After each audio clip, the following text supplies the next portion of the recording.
আমরা এখন টাইমার ব্যবহার করে ল্যাডার ডায়াগ্রামটি দেখব। এখন যদি আমরা টাইমার ব্যবহার করতে চাই, আমরা আগের সার্কিটটিতে ফিরে যাই, যেখানে আমার একটা I1 সুইচ ছিল, I2 সুইচ ছিল, একটি লোড ছিল এবং একটি ডিপেন্ডেবল লোডের রেসপেক্টে সুইচ ছিল। এটির ব্যবহার আমরা দেখেছি। এখন যদি এই সার্কিটে আমরা একটি কাজ করতে চাই, যে একটি টাইমার থাকবে, যে টাইমারটি একটি নির্দিষ্ট সময় পরে আমার লোডটিকে অফ করে দেবে, তাহলে টাইমারটা আমরা কিভাবে এখানে সেট করব? তাহলে আমার উদ্দেশ্য হচ্ছে, আমি I1 প্রেস করলে, একটি সুইচ প্রেস করলে লোডটি জ্বলবে, আর একটি সুইচ প্রেস করলে লোডটি অফ হবে। কিন্তু আরেকটি অপশন এখানে রাখতে চাচ্ছি, আমি যদি সুইচ প্রেস নাও করি তাহলে টাইমার একটি নির্দিষ্ট সময় পরে আমার লোডটিকে অফ করে দেবে। তাহলে এই কাজটি আমরা কিভাবে করব? তাহলে আমরা যদি একটি টাইমার এখানে ব্যবহার করতে চাই, তাহলে টাইমারটি ব্যবহার করার জন্য টাইমারকে অবশ্যই আগে বায়াস করতে হবে। টাইমারকে আমরা কিভাবে বায়াস করব? অর্থাৎ টাইমারকে আমি যেটি টাইমিং ডায়াগ্রামে দেখিয়েছিলাম, বায়াস বলতে বোঝাতে চাচ্ছি টাইমারকে সবসময় একটি সিগন্যাল দিয়ে রাখতে হবে। সেই সিগন্যালটি আমরা কিভাবে দিতে পারি? সেই সিগন্যালের জন্য আমরা আবার এই ডিপেন্ডেবল সুইচ Q1 ব্যবহার করব।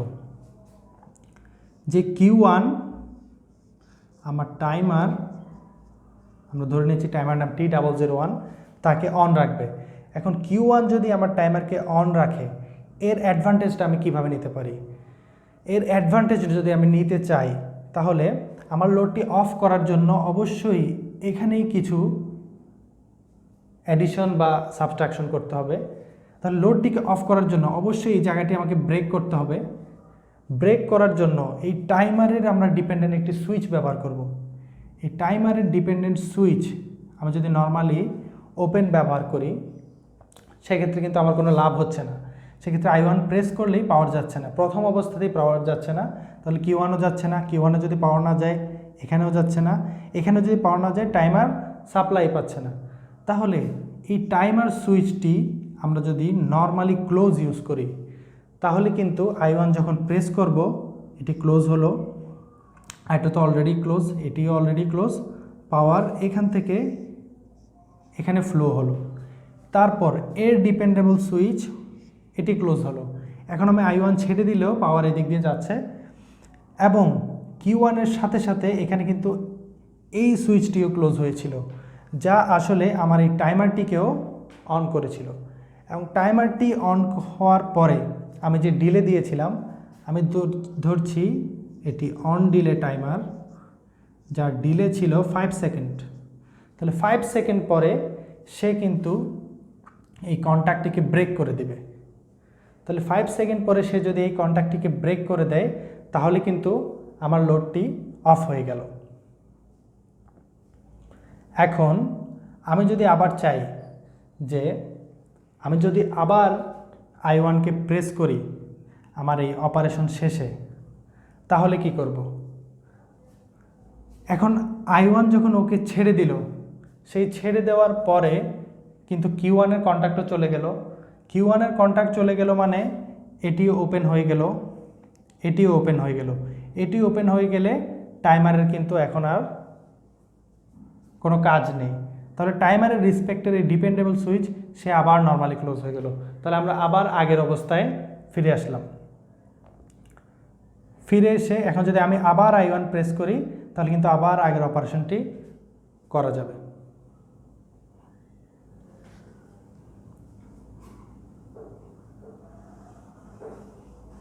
পজ দে।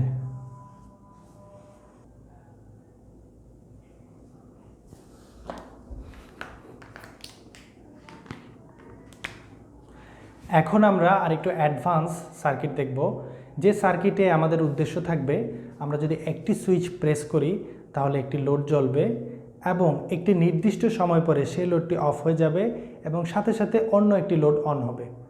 এবং সবার লাস্টে দেখব এই প্রসেসটি বারবার রিকারশন অর্থাৎ রিপিট হতে থাকবে। অর্থাৎ একটি নির্দিষ্ট সময় পর পর দুটি বাতি ধরি অন হবে আবার অফ হবে, অন হবে আবার অফ হবে। তাহলে কি করা যায়? আমরা এতক্ষণ যে সার্কিটটি দেখলাম, সেই সার্কিটটির সাথেই আমরা আমাদের পরবর্তী কাজটি দেখব। তাহলে এই সার্কিটের মাধ্যমে আমরা শুধুমাত্র একটি লোড কন্ট্রোল করতে পারছি। তাহলে আমরা যদি আরেকটি লোড কন্ট্রোল করতে চাই, তাহলে অবশ্যই আমাদের আগে আরেকটি লোড লাগবে। সেই লোডটি দিলাম, যার নাম আমি দিলাম Q2। এখন এই লোডটি অন করার জন্য আমার কি লাগবে? অবশ্যই একটি সুইচ লাগবে, আরও একটি সুইচ দিলাম, আরও একটি সুইচ দিলাম। ঠিক একইভাবে এই প্রথম সার্কিটের মতো করে কিন্তু আঁকলাম। তাহলে এই সুইচগুলো আমার কি হবে? এখান থেকে আমরা একটা ইমার্জেন্সি অপশন রাখতে পারি যে আমার টাইমার অন না হলেও অফ না হলেও এমন একটি সুইচ থাকবে যে সুইচ দিয়ে যে কোনো মুহূর্তে আমি লোডগুলোকে অফ করতে পারবো। যেহেতু কিছুক্ষণ পর পর এই লাইট বাতিটি অন হচ্ছে, আবার এই বাতিটি অন হচ্ছে, এই প্রসেসটা যদি আমি অফ করতে চাই সেজন্য সব লোডের রেসপেক্টে আমি একটি সুইচ রাখছি, যেটি হচ্ছে I2। অর্থাৎ টাইমার অপারেশন হোক না হোক, সার্কিট যে অবস্থাতেই থাকুক, আমি যদি I2 প্রেস করি দোনো লোডই কিন্তু অফ হয়ে যাচ্ছে। তাহলে এটি দিলাম I2। এখন এই যে আমি টাইমার ব্যবহার করলাম, এটি অফ হওয়ার পরে আমি কিন্তু এর ডিপেন্ডেন্সি ইউজ করতে পারছি। তাহলে এটি যখন অন ছিল এটাকে কিন্তু অফ থাকতে হবে। তাহলে এই লোডটি কিন্তু অফ হচ্ছে এই টাইমারের কারণে, এই সুইচের কারণে। এখন আমি যদি এই টাইমারের ডিপেন্ডেন্ট সুইচ নর্মালি ওপেন আমি এখানে ব্যবহার করি, তাহলে যখন এই টাইমারটি এই লোডকে অফ করে দিবে তখনই কিন্তু এই কন্ট্যাক্ট দুটিকে আবার ক্লোজ করে দিবে। এই কন্ট্যাক্ট দুটিকে ক্লোজ করলে আমার পাওয়ার কিন্তু এখান থেকে এতটুকু আসলো। আসার পরে এই লোডটিকে আবার অফ করা লাগবে। এই লোডটিকে অফ করার জন্য আমরা একটি টাইমার ব্যবহার করতে পারি, যে টাইমারটির আমি নাম দিলাম T002। অবশ্য আমরা ল্যাডার ডায়াগ্রাম পিসিতে করার সময় আগে দেওয়া যাবে না, T002 টাইমার ইউজ করার পরেই আমি এটি ইউজ করতে পারবো, কারণ একটি টাইমার ব্যবহার না করলে তার ডিপেন্ডেন্ট সুইচ আসবে না পিসিতে। তাহলে ঠিক আগের মতো এই Q2 অন হওয়ার সাথে সাথে এটি তো আবার অফ হয়ে যাবে, এখানে সিগন্যাল অফ হওয়ার সাথে সাথে। সেজন্য এখানে আমি আরেকটি ডিপেন্ডেন্ট সুইচ রাখবো ঠিক এর মতো, Q2 রেসপেক্টে, যেমন Q1 এর রেসপেক্টে Q1 ছিল, Q2 রেসপেক্টে Q2 থাকবে। তাহলে এখন আমার কি কাজ হলো? এখন এই লোডটিকে যখন সে অফ করে দিল, এটি ওপেন করে, তখন কিন্তু তাকে আবার ক্লোজ করে দিল। এই ক্লোজ করে দেওয়ার ফলে পাওয়ার এদিক দিয়ে ফ্লো হলো, আবার এটি ছেড়ে দেওয়ার পরে কিন্তু পাওয়ার এদিক দিয়ে ফ্লো হতে থাকলো। তাহলে ঠিক একইভাবে এই টাইমারটিকে আমার অন রাখা লাগবে। এই টাইমারটি অন রাখার জন্য আমরা কি করব? ঠিক আগের মতো এখানে যেমন Q1 দিয়ে ওকে সিগন্যাল দিয়েছিলাম, ওকে বায়াস করে রেখেছিলাম, ঠিক একইভাবে এখানে Q2 দিয়ে আমি আমার এই টাইমার, যাকে আমি আগে ইউজ করেছি T002 এর ডিপেন্ডেন্ট সুইচ, এই টাইমারটি আমি এখানে ইউজ করব। তাকেও ধরলাম আমি 5 সেকেন্ড ডিলে দিলাম, এবং দুটি টাইমারই হলো আসলে অন ডিলে টাইমার। এখন আমার কি অপারেশনটি হচ্ছে আমি সেটি আবার একটু দেখি। আমি যখন I1 সুইচটি প্রেস করলাম, এই কন্ট্যাক্টটি ক্লোজ হলো, এখান দিয়ে পাওয়ার এখান পর্যন্ত গেল। I1 ছেড়ে দেওয়ার পর পাওয়ার এখান দিয়ে এই পথে তার কাছে আসলো, এবং টাইমার সাথে সাথে অন হয়ে গেল Q1 এর কারণে। এটি যেহেতু Q1 এর রেসপেক্টে টাইমার ছিল, তাহলে টাইমার অন হওয়ার সাথে সাথে টাইমার 5 সেকেন্ড কাউন্ট করলো। 5 সেকেন্ড পরে সে এই কন্ট্যাক্টটিকে ছেড়ে দিল। এই কন্ট্যাক্টটি ছেড়ে দেওয়ার পরে, ছেড়ে দেওয়া অর্থাৎ ওপেন করে দিল, এই লোডটি অফ হয়ে গেল। এই লোডটি অফ হওয়ার সাথে সাথে কিন্তু টাইমার অফ হয়ে গেল। তবে তার আগে টাইমার যখন তাকে সিগন্যাল পাঠাচ্ছিল অফ হওয়ার জন্য, এট এ টাইম সে কিন্তু এই কন্ট্যাক্টটিকে ওপেন করার সাথে সাথে এই কন্ট্যাক্টটিকে ক্লোজও করছিল। তাহলে এই কন্ট্যাক্টটি যদি ক্লোজ হয়, এই লোডটি অফ হওয়ার সাথে সাথে পাওয়ার কিন্তু এদিক দিয়ে ফ্লো হবে। এদিক দিয়ে ফ্লো হওয়ার পর আবার সে তাকে যখন ছেড়ে দিবে Q1 টাইমারকে, টাইমার যখন আবার তাকে ওপেন করে দেবে, তাকেও কিন্তু আবার ওপেন করে দেবে। তাহলে এই কন্ট্যাক্টটি যখন টাইমার আবার এই অবস্থায় ফিরিয়ে দিল, তখন কিন্তু পাওয়ার আবার এই Q2-র মাধ্যমে এখান থেকে এখানে ফ্লো হলো। তাহলে Q2-র মাধ্যমে যে ফ্লো হলো, এখন Q2-কে যে আমি আবার অফ করব, সেজন্য Q2-র সাথে ডিপেন্ডেবল সুইচ দিয়ে আরেকটি টাইমার দিলাম, যে টাইমার 5 সেকেন্ড কাউন্ট করার পরে সে এই সুইচটিকে ছেড়ে দিল।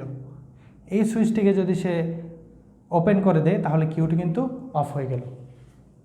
এখন এই প্রসেসটি আমি যদি কন্টিনিউয়াস চালাতে চাই, তাহলে আমি যেমন এই সুইচের ডিপেন্ডেন্সি এখানে ব্যবহার করে এই লোডকে অন অফ করেছিলাম, ঠিক একইভাবে এই সুইচের ডিপেন্ডেবল একটা সুইচ যদি আমি এখানে ব্যবহার করি,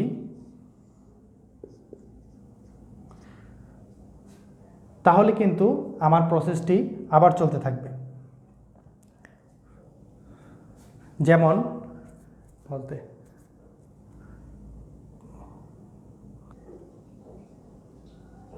তাহলে এই T2 সুইচটি আমরা এখানে দেওয়ার পরে কি হলো, তাহলে যখনই এই T002 তাকে ওপেন করে দিচ্ছে, এই লোডটি কিন্তু অফ হয়ে যাচ্ছে।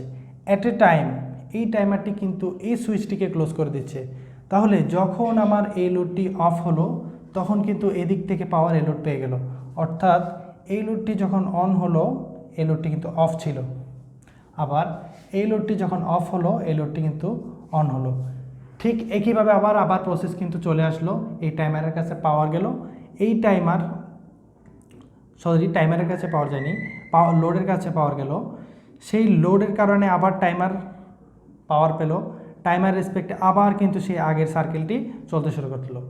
অর্থাৎ এক্ষেত্রে আমি যখন আমার সুইচটি প্রেস করব এই লোডটি অন হবে, কিছুক্ষণ পরে এই লোডটি অন হবে, তখন এই লোডটি অফ হয়ে যাবে, আবার সে অফ হয়ে এটি অন হবে, এটি অফ হয়ে এটি অন হবে, এটি কন্টিনিউয়াস চলতে থাকবে।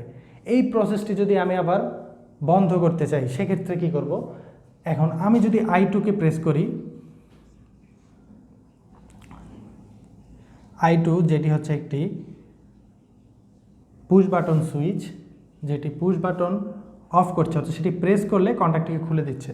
তাহলে আমি যদি আবার I2কে প্রেস করি সেক্ষেত্রে কিন্তু এই কন্ট্যাক্টটি অফ হয়ে যাচ্ছে, এই কন্ট্যাক্টটি অফ হয়ে যাচ্ছে, এবং I2 অফ হওয়ার কারণে Q2 আর পাওয়ার পাচ্ছে না, Q2 পাওয়ার না পেলে টাইমারও পাওয়ার পাচ্ছে না, Q1 না পেলে আবার এই টাইমার পাচ্ছে না, Q2 না পেলে তার রেসপেক্টে এই টাইমারটিও পাচ্ছে না।